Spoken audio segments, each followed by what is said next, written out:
Adam bukanlah manusia pertama yang hidup di bumi.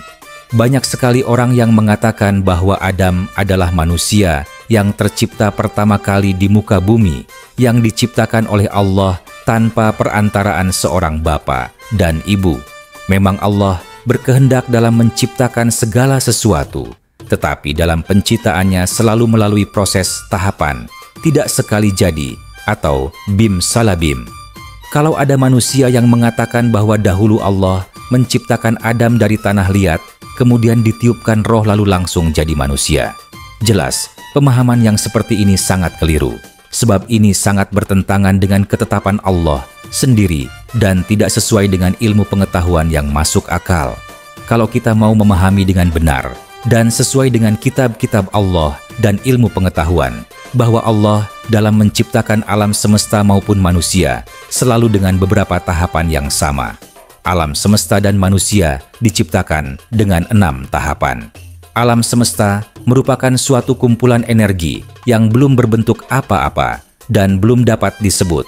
Kemudian, energi tersebut membentuk gas atau kabut angkasa, nebula. Kemudian, nebula memampat membentuk bintang dan planet-planet, sehingga terbentuklah sistem tata surya dengan 7 struktur. Selama periode itu, terciptanya juga salah satu planet yang kita kenal, yaitu bumi, yang masih berupa planet mati yang tanpa air. Proses pergeseran benua membentuk gunung-gunung aktif yang menyemburkan gas hidrogen dan bertemu dengan oksigen di udara, dan terbentuklah air. Air inilah sebagai sumber kehidupan. Dari air inilah Allah menciptakan segala yang hidup. Kemudian tumbuhlah tumbuh-tumbuhan dan muncullah binatang-binatang di muka bumi. Sehingga ketika bumi tampak keindahannya, Allah menciptakan manusia. Manusia merupakan akhir penciptaan alam semesta oleh Allah. Cara berpikir kitab-kitab Allah berbeda dengan paham evolusi. Manusia adalah makhluk lain yang tidak sama dengan binatang, yaitu monyet, yang sebagaimana dalam pandangan Darwinisme. Manusia adalah makhluk ciptaan Allah, diciptakan dari ketiadaan dengan melalui 6 tahapan. Dan sekali lagi, tidak ada kaitannya dengan evolusi. Berdasarkan kitab-kitab Allah, asal-usul manusia bukan dari satu orang seperti pemahaman model Bible, Perjanjian Lama, dan Perjanjian Baru, maupun pemahaman yang salah menurut ahlul kitab Al-Quran. Baik dari golongan orang Yahudi, Nasrani maupun agamis Islam menganggap bahwa Adam adalah manusia pertama yang ada di muka bumi. Kemudian, dari tulang rusuk Adam terciptalah seorang perempuan yang bernama Hawa. Hal yang seperti itu, baik dalam kitab-kitab Allah maupun secara ilmu pengetahuan, tidak ada serta tidak masuk akal. Dalam kitab-kitab Allah, tidak ada keterangan yang menjelaskan bahwa Adam adalah manusia pertama. Adapun yang mengatakan bahwa Adam manusia pertama, karena adanya penafsiran yang keliru dari kitab-kitab Allah, baik Taurat, Injil, maupun Al-Quran. Tertulis dalam surat ke-49, ayat ke-13. Hai manusia, sesungguhnya kami telah menciptakan kalian dari seorang laki-laki dan seorang perempuan. Kemudian kami jadikan kalian dalam keadaan bersuku-suku dan berbangsa-bangsa, supaya kalian saling mengenal. Ini adalah rumus dasar penciptaan, bahwa manusia diciptakan harus melalui seorang perempuan, dalam artian punya seorang ibu, dan harus melalui seorang laki-laki, dalam artian punya seorang bapak. Kalau ada yang mengatakan Adam tidak punya ayah dan ibu, serta Yesus tidak punya ayah, berarti mengingkari ketetapan Allah dalam penciptaan. Yang mengatakan seperti itu berarti tidak faham kitab Allah. Mungkinkah Allah tidak konsisten terhadap ketetapannya sendiri? Kami katakan dengan tegas, tidak. Karena Allah selalu konsisten dengan ketetapannya, dengan prinsip penciptaannya. Sudah dikatakan berulang kali bahwa ketetapan Allah tidak pernah berubah dari masa ke masa, dari generasi ke generasi. Hanya orang bodohlah yang mengatakan bahwa ketetapan Allah bisa berubah sewaktu-waktu mengikuti kondisi zaman kehidupan manusia. Dalam kitab Allah dijelaskan pada mulanya Allah menciptakan manusia sepasang-sepasang yang masing-masing menjadi nenek moyang setiap ras di dunia. Ras Mongoloid, ras Negroid, ras Kaukasoid, ras Arya, ras Melayu, dan seterusnya. Allah menciptakan masing-masing ras atau suku bangsa sepasang-sepasang. Dari tiap-tiap pasang ini kemudian berkembang dalam jumlah yang sangat besar. Maka bumi pun dipenuhi oleh manusia-manusia dengan berbagai suku, bangsa, bahasa, ras, dan warna kulit. Dari keterangan di atas, maka gugurlah persangkaan yang menyatakan manusia itu berasal dari satu orang, yaitu Adam. Bahkan dalam ilmu pengetahuan dan sejarah, membuktikan pernah diketemukan fosil tengkorak manusia di dalam kerak bumi pada lapisan batu tua yang diperkirakan berumur puluhan ribu tahun lebih tua dari masa hidup Adam. Tetapi, berita itu dikubur dan tidak lagi disebarluaskan ke khalayak umum karena tidak sesuai dengan pendapat konvensional atau kaedah arkeologi pada umumnya. Jadi hal ini membuktikan bahwa jauh sebelum Adam sudah ada kehidupan umat manusia. Teori Darwin yang menyatakan bahwa manusia adalah evolusi dari kera atau keturunan kera. Ini adalah hal-hal yang mustahil karena bertentangan dengan hukum atau ketetapan Allah yang tercermin dalam ilmu tentang hidup, khususnya genetika. Secara ilmu, gen kera akan melahirkan kera, gen manusia akan melahirkan manusia. Apalagi ada yang mengatakan bahwa Adam mempunyai seorang istri yang bernama Hawa, kemudian mempunyai anak laki-laki dan perempuan, kemudian anak-anak Adam dikawinkan. Jelas, ini tidak masuk akal dan melanggar ketetapan Allah. Masa kakak dan adik menikah? Secara ilmu, genetika, tidak boleh terjadi perkawinan antara kakak dan adik, incest, karena akibatnya akan membuat anak-anak mereka akan cacat dan tidak sempurna. Pada mulanya, sebelum manusia berkembang menjadi besar, manusia hidup serasi dengan alam. Mereka hidup damai dan tidak merusak kesetimbangan alam. Akan tetapi, ketika mereka, manusia, berkembang dalam jumlah yang besar, mereka berubah menjadi makhluk yang serakah. Satu bangsa menyerang bangsa yang lain demi mempertahankan eksistensi dan perebutan kekuasaan atas sumber daya alam.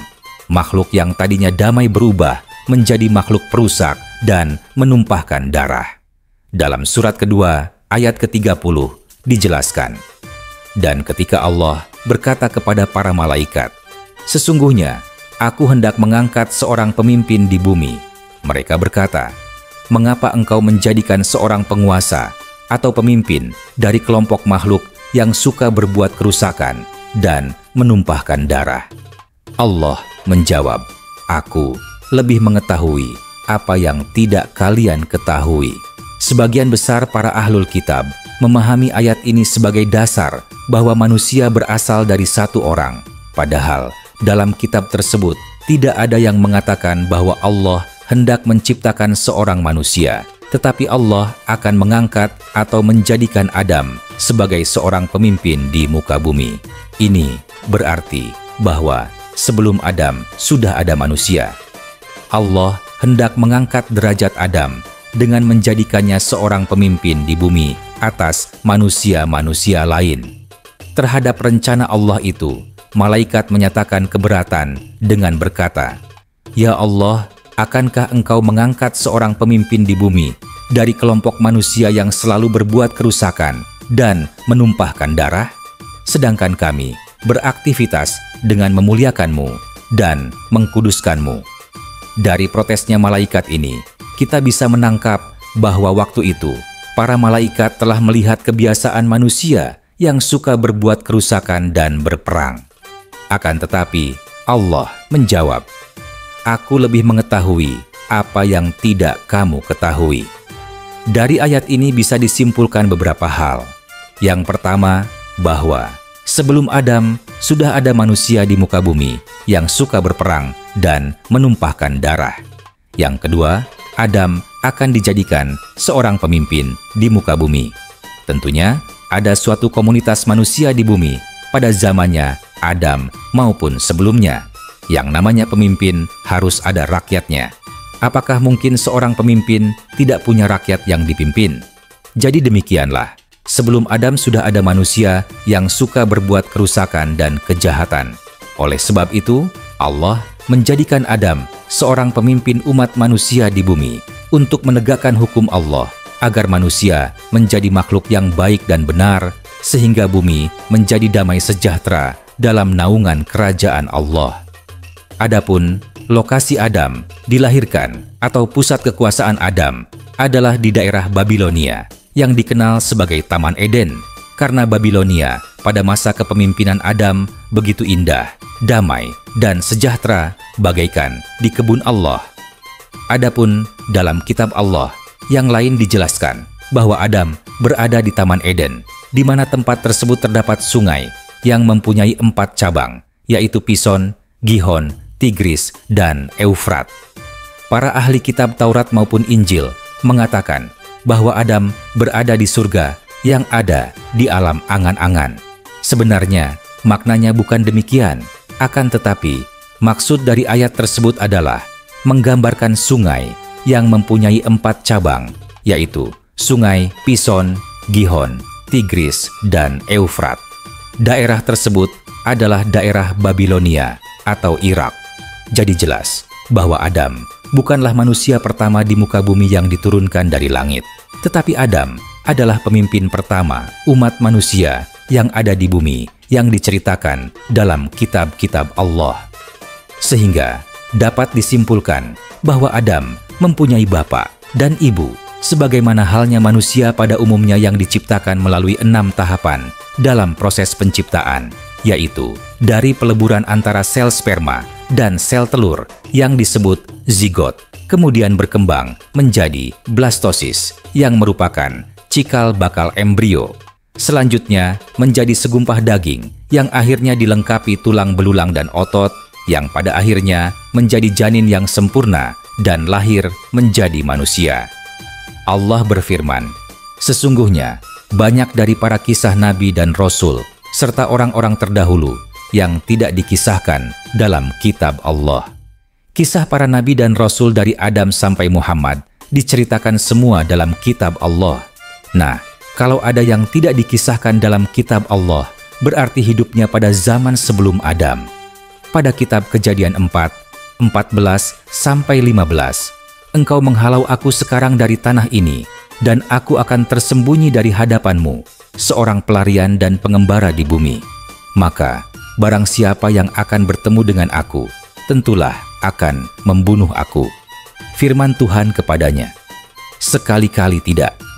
Barang siapa yang membunuh Kain akan dibalaskan kepadanya 7 kali lipat." Kemudian, Tuhan menaruh tanda pada Kain, supaya ia jangan dibunuh oleh barang siapapun yang bertemu dengan dia. Dari kalimat tersebut jelas terdapat inkonsistensi kitab. Seharusnya pada waktu itu hanya tinggal Adam, Hawa, dan Kain, karena Habel, adiknya Kain, telah dibunuh oleh Kain sendiri. Hanya ada 3 orang. Tetapi dalam ayat tersebut dikatakan, "Maka barang siapa yang akan bertemu dengan aku," ini menandakan ada manusia lain di luar keluarga Adam yang tinggal di bumi. Jadi sangatlah jelas bahwa Adam bukanlah manusia pertama, tetapi seorang pemimpin atau khalifah pertama yang tercatat di dalam sejarah kitab para nabi.